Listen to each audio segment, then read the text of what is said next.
Hi, welcome back to the Dylan Rounds case. Just got a small video for today. Weather's a fucking joke once again. The heat's back. Fucking UK shithole. Anyway, what we're going to be doing today is I just want to show you the extent of misinformation.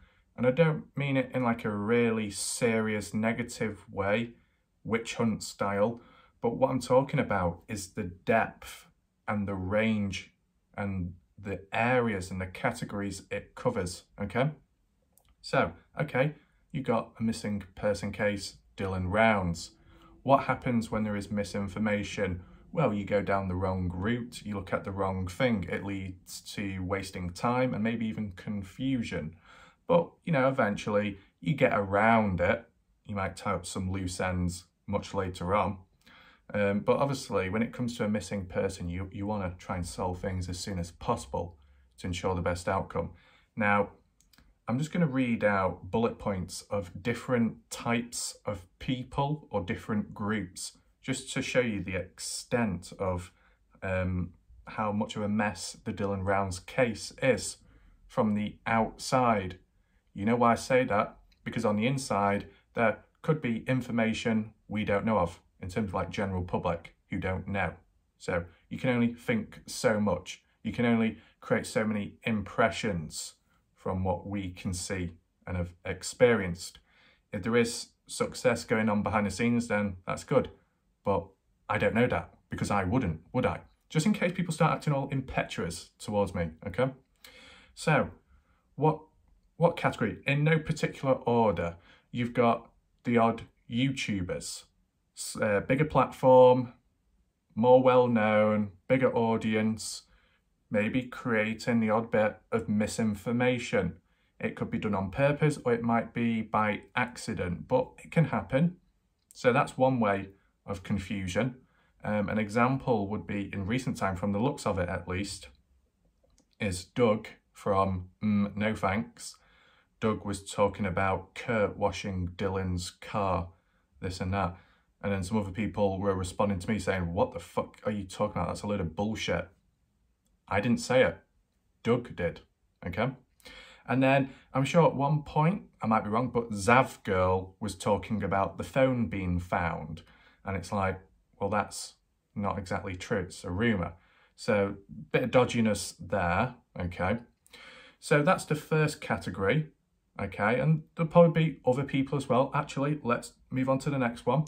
You got that other YouTube channel, can't even remember the name. I don't know if it's a paranormal name, username, where they were talking with a spirit box and supposedly The Shape, another YouTube channel, debunked it. So this paranormal channel was talking to a spirit box, not in the area, okay, saying, okay, what's happened with you, Dylan, this and that, and then it replied with, oh, he's been cut up, he's been dismembered and dumped somewhere, body parts cut up. And it's like, what?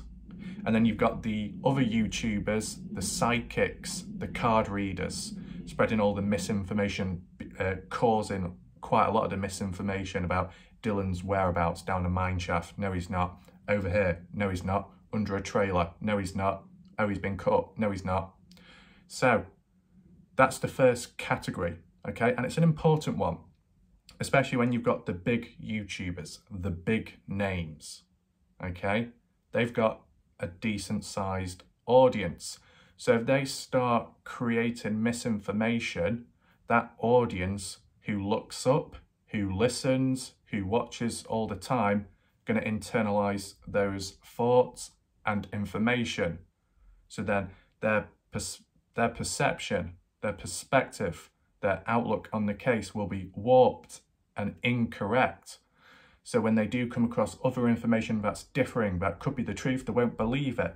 But then other people that do have the real information, that come across the differing information, will be confused themselves, thinking, what's this dodgy stuff going on? Like, it doesn't connect, there's conflict, and then that can lead to, you know, arguments. And people on a certain platform with a following and an audience can, you know, cause mass confusion in a case mystery like this. So already, right off the bat, within a Dylan Rounds case, this is already a critical part of chaos, okay? The next one, Dylan's family. You can argue the mother has, caused a bit of misinformation here and there, whether it be speaking on behalf, influenced by the grandparents as well, such as the key fob and gun. 1 minute it's found, next minute it's not. 1 minute it's found, next minute it's not. Found, not, found, not. Is it found yet? No. Yes, it has been found. No. No, it hasn't been found. Yes. You see? Disaster. A mess. So it's like the grandparents originally saying, oh, the key fob has been found. Yes, and the gun. Candice said on the Heavy D video, yes, they have been found. And then fast forward to that Facebook post, no, they haven't been found. Look at the NamUs report, yes, they have been found. You know why that's problematic? Okay, you can say people get things wrong, yes, but other people can be very strict and selective. Oh, you can't do this, you can't do that. No. Look at it from a whole, okay? These are important items. The key fob, which I guess is associated with the car, which could tie in with, the outcome of Dylan. The gun as well. Where is the gun? Could the gun have been used on Dylan within the disappearance? Is there DNA? Is there evidence on those items? They're missing for a reason. Are they on Dylan when he was out and about? Or were they taken by someone, by the suspect? They're the questions you've got to ask yourself. And if you've got misinformation and it keeps switching and changing with those items back and forth, it will get to the point where you don't know what to believe. If they say certain items have been found and it links to this or links to that, some people might be like, yeah, bullshit, move on, you're only joking. But they're actually being serious, but it's too late then. The mind has already got to that point of not trusting people, trust issues. It can happen any place, anytime, anywhere with anyone. Simple as, that's the reality. And when you've got internal people within the case, people who know Dylan, and yet this information is back and forth, doesn't set a good impression, right? Does it? These are important people. These are key people, and even they are making mistakes. As said, could be by mistake, yes, and not on purpose. But depending how it sways and how people interpret it, it can cause confusion and trust issues, which isn't helpful, okay? We don't just stop there.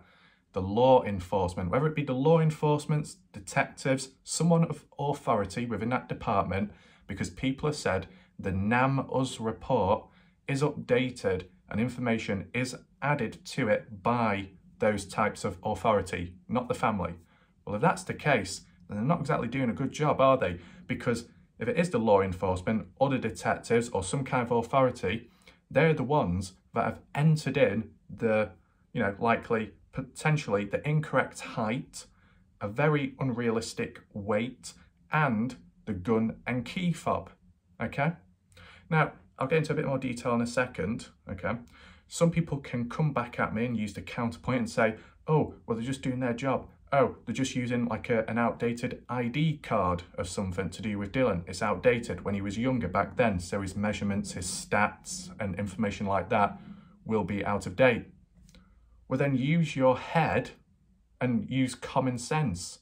If you've got a 30-year-old and then the police say, oh, the only thing what we found is a 9-year-old ID card, don't ask why, but a 9-year-old ID card of that 30-year-old. We'll enter those stats in. Oh, he's 4'5" and he's 100 pounds. He's 30 years old now. I think he's grown up a bit by then. It's just common sense, right? And even if they didn't have the information provided, an updated ID, because that might be with his wallet, Dylan's wallet, which is also missing, let's say, then okay, you can't enter in certain information. But I'm sure there are other documents or other bits of ID that could be used to update. Even the family could have reached out. Maybe they did, I don't know. But maybe the family could have just said to the law enforcement or whoever in charge, Dylan is this height, weighs that, this and that, has this clothing on most of the time, and then pass it on, and then the law enforcement add it to the database. They failed to do that. So lack of information, lack of quality, lack of understanding, Not much of an update. In fact, updating by adding misinformation, okay? His height, about 6 foot. 6 foot. And yet the mother said he was 5'10". You're either one or the other. I know you can get very specific and say, well, it could be because of this factor. It could be of these socks. It could be of these shoes with a bit of reach on. But still, it's wrong information. You know, people want to be so critical and so precise. This is an example of lack of accuracy, okay? So the mother says one thing, the law enforcement says another. And as well, if they're saying, oh, it's outdated stuff, okay? If people are saying, oh, the law enforcement are using outdated info from back then why was Dylan 6 foot back then and now 5'10" now, from what the mother said? You see, contradiction, an internal contradiction. You know, oh, it's outdated. Well, if it's outdated, then it would make more sense for him to be smaller then, and then Candice in recent times says he's taller now. But it's the reverse way round. You're not going to shrink with time within a short space. You know, he's only 20. He's not 80 or 90. You're not going to shrink. You know what I'm saying? Same with the weight, okay? 145 pounds. Sure, you might get people 6'4", 6'5", who might be, you know, 160, 170 or 150. But that is pushing it. You know what I'm saying? Especially if you're fairly tall and you weigh very light, that's not good. That's not healthy, okay? And from, as I said, from the way we've looked at Dylan, how he appears, his face, and, you know, bits and bobs in between, he looks okay. He looks somewhat healthy. You know, there might be underlying health conditions somewhere, what we've not heard of, but he looks reasonable. So it just seems an unrealistic weight tied with that height. It doesn't make sense. Now, you could argue, once again with a counterpoint, maybe that was Dylan's weight when he was much younger. Obviously, when you're younger, you weigh less because you're smaller. You're still growing up. So that would tie in line with the height. You're going to be shorter. But the way it's been worded here is he was taller when he was younger, but he weighed less. What? You know, you put weight on as well if you get taller, you know. So that's problematic, as well as the gun and the key fob. Now, they said it's been found, okay? Can't remember, when was it? The 28th of June. Was it June? The 28th of June, the profile was done. Now, was the Heavy D video done before that or after? As I'm just trying to figure out, because that could possibly explain that. But once again, you know, if the LE, law enforcement, whoever, saw that Facebook post, or if the family reached out to inform them, then they should have updated it further to change, you know, that the gun and the key fob have not been found, okay? So, this is what I mean. It's not exactly looking good, is it? Plus as well, in recent time, the NAMOS report was updated because now it says Dylan is 20 years old. So they must be monitoring it in some way, and yet they failed to clear up that misinformation. So that's not good. So you've got, you know, a public profile of misinformation. So masses, thousands of people are going to click on that site at some point, read that information and assume Dylan is this, that, and that's been found when it's not true. So they're going to lead a life of a lie, confusion, especially when they're confronted with the truth at a certain point. Not good, is it? And this is people of authority in some way. You know, and if they mess up, then it's like, who do you look up to then? I know people can say, well, what do you expect? Because of this and that and this and life. Oh, fuck off. Okay, this is just a microcosm, so calm down. So, yeah, not exactly great, is it? Law enforcement or people of authority, detectives, whoever in charge of the NAMOS report, getting it wrong as well, especially with the dodgy part of the investigation to begin with at the start of when Dylan went missing with the law enforcement. So, not exactly practical, right? We don't just stop there. What about the news reports, the media, the articles online? You know, 1 minute they're saying Chase is a suspect, then he's not. The way it's worded, oh, he's a person of interest. No, he's not. Oh, He's got nothing to do with the investigation, but the way it's been worded in the same report is he does have something to do with the investigation. You say he's got nothing to do with it, and then you say he knows something that, you know, is the outcome of Dylan. And it's like, what? And that's all in one fucking news report. Well done. That's the sort of stuff I'm getting at. As well, the news using outdated videos in recent time. Using the Candice Cooley video saying, oh, there's nothing out there. I'm not surprised there's not like any stuff out there because it's so vast and desolate. I'm not surprised there's not much evidence. And that was an old like interview or audio piece by Candice back then.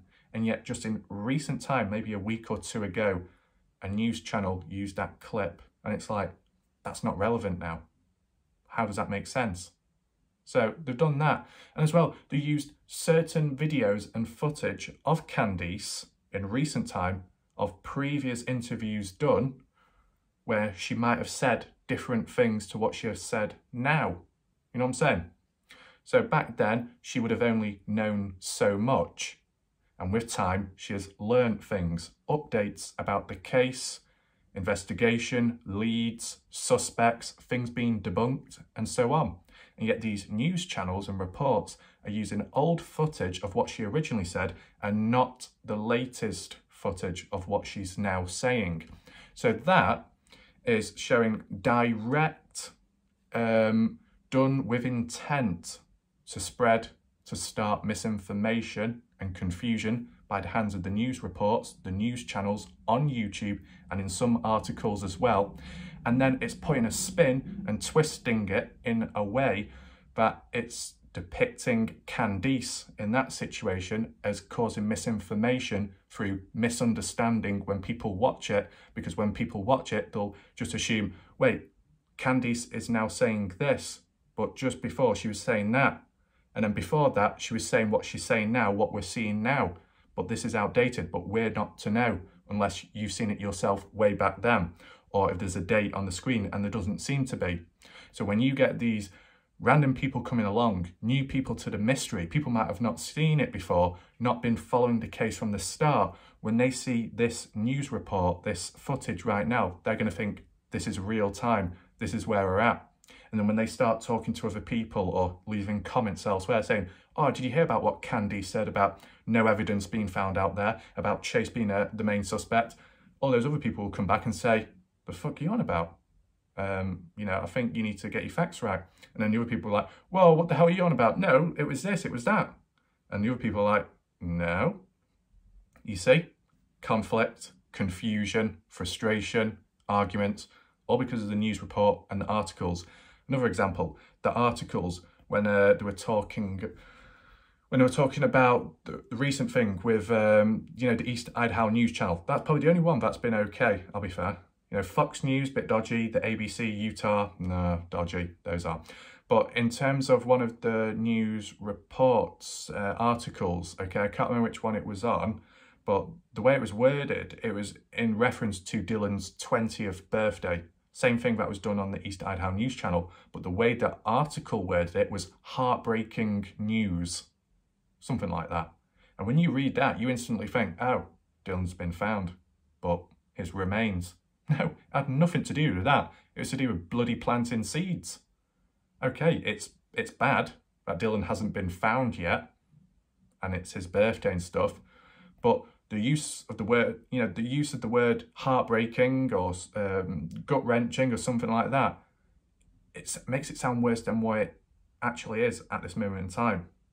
You know, that sort of word should be used if Dylan was found dead and so on. So that can cause a bit of misunderstanding when you first read the title. So that's not good. And as I said, kind of like with some of the YouTubers, you know, accidental or not, doesn't matter, it can happen. With the news reports and articles, that seems more intentional than YouTubers, okay? And these news reports and articles are mass media all over the place, on YouTube, also on the news itself, such as in the US, maybe elsewhere too. So a lot of coverage. It's going to cover a lot of people who tune in on the TV at that point in time, and they're going to believe in that, and then they're going to get a misunderstanding, okay? So it can affect a lot of people and cause a lot of confusion, okay? Now, we don't just stop there, because even viewers from time to time, and it's not everyone, nope, but the odd viewer could come along or two and spread misinformation. I would know, because I have extensively detailed it and seen it and experienced it within the Kenny Veach case. Certain things were covered which turned out to be misinformation, but you know what the most important thing is? It was cleared up immediately once there was a counterpoint, once there was evidence to, you know, debunk it. Made sure to do that immediately. Like with the whole Gene Luskovsky and the search and rescue, the initial one, the supposed one, finding this, finding that, going out with family to assist. And then a Veach family member stepped in and said, nope, they got the dates wrong. Don't know of him.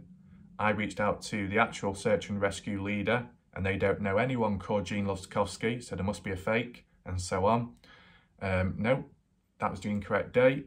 It was done on this time, so they're most likely a fake. And then I was like, okay. So there was proper evidence to, you know, counter that supposed viewer, that dodgy person. So that was cleared up and debunked. So that's important. As long as it's debunked and cleared up as soon as possible, that's what matters at the end of the day. But you get these viewers that come along, although they might not be big YouTubers, and at times they might get looked over. What can happen? It's a slow process. It's like the human centipede, okay? So one viewer or two might come out with misinformation, such as like maybe the phone being found, or something to do with the water all over the place of Lucerne being pure salty and not usable whatsoever, or this dispute going on, or maybe Ty, let's just say, Ty being 100% dodgy and being a complete suspect, and then other people will see that and think, oh, okay, general public, and then they'll leave another comment saying, well, I heard it from this person, then it spreads, well, I heard it from this person, and then that person before, Chinese whispers, on and on and on. It builds and builds, more people talk about it, more people might believe and internalize it. Eventually, a YouTuber or an investigator or someone might stumble across it and then look into it, and then that can lead to a bit of confusion and time wastage. So even through Chinese whispers, even through sheep-like behaviour, sheep mentality, herd mentality, that can cause a little bit of confusion at times, okay? And once again, it's one of those things where it can be intentional, but also accidental. That's what you've got to always take in mind, okay? From the Kenny Veach case, most of the time, it was intentional, okay? So not good, right? Don't know if it applies to the Dylan Rounds case. I haven't got to that stage yet to come to a conclusion, but you never know. And last but not least, the role of a private investigator, a standalone individual, not completely in the media limelight or focus, but not completely a nobody. They do the thing, they surface at times, talk about stuff, share things, and then go underground and keep on investigating and so on. If they are spreading misinformation, that doesn't help either, because of their profession, their position, their credibility, trust, and all that. And you hire someone like that, and it's like, you know, you're handing money over, that can get a bit messy, that can get a bit problematic, right? Do I have any proper examples to demonstrate? This one's more of a rough one, okay? Let's be accurate, let's be realistic. This one's more of a rough one, but let's just say one of the private investigators, Jim Terry. Some people like him, other people dislike him. Okay, fair enough.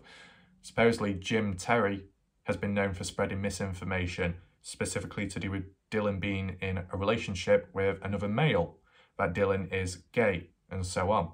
Now, maybe in recent time, there's been additional information that slants more towards Dylan being gay, but just before that, at least, you know, Jim was hired, I think, by the grandparents or by the mother. The mother didn't like that private investigator, Jim, because of what he was saying, certain theories and the whole gay thing. So she dismissed him, got rid of him. So Jim could have backed off, which he did, and then did his own investigations independently, appeared on panels on YouTube, I think on No Thanks, Salty Pancakes, and someone else in between, Tyler Feller, and carried on talking about that theory, that idea about Dylan being gay, being in a relationship, and so on. So it's then influencing the YouTubers, the content creators with a bigger channel, listening to the private investigator, then feeds it to all the viewers, and then the viewers internalize it. So it's almost like a chain of command. It's almost like a food chain in such a way. It's like the viewers, general public, are at the bottom, who can be heavily influenced by both the media, the news, but also the YouTubers, maybe the private investigator, and also the family. So they're right at the bottom. They're getting it all from all angles. But specifically, the viewers, general public, will either look up to the news channels or look up to the YouTube channels. And then the YouTube channels will probably look up to the private investigators here and there, as well as the news channels looking up to the private investigator, then followed by the family, then followed by law enforcement. If there's already misinformation and incompetence at the top, where you'd least expect it, that will trickle down to the second tier, which is the family. Whether the family pass that on or they create their own misinformation, accidental or not, which has been demonstrated as said, that will trickle down to maybe the private investigator or the YouTuber researching. Then that will trickle down to the viewers, who will look up to that and listen to it. So you see how it goes. Now, I can't believe this video is 22 minutes long. It was only supposed to be about 5 to 10 minutes, but then again, I guess it did get kind of deep. Surprised myself, to be honest. Not my throat though. Fucking hell, it's dry. So hopefully that makes sense. Now, people might not watch all the way to the end of the video. The people that whinge, whine, complain, bitch and moan afterwards, who don't watch the end of the video, tough shit, okay? But this is a key point to add in at the end, if people are still watching, appreciate that, is that misinformation can be created or spread. In both areas, it can be intentional or by accident, okay? You know, it's done with intent or it's not meant. It can happen either way. And that can apply to maybe like a big YouTuber like Doug, Zavgirl, maybe Dylan's family, maybe viewers, the odd private investigator. You know, it applies differently in each one. So just take that into mind, okay? Who knows what will happen next? What other misinformation will come about? You never know, okay? I think I'll leave it there for now. You can leave your thoughts in the comments section or wherever, in the chat. I think this will be a live video premiere. Yeah, I guess so. And yeah, that's it. Thanks for watching. I'll see you in the next video. Goodbye.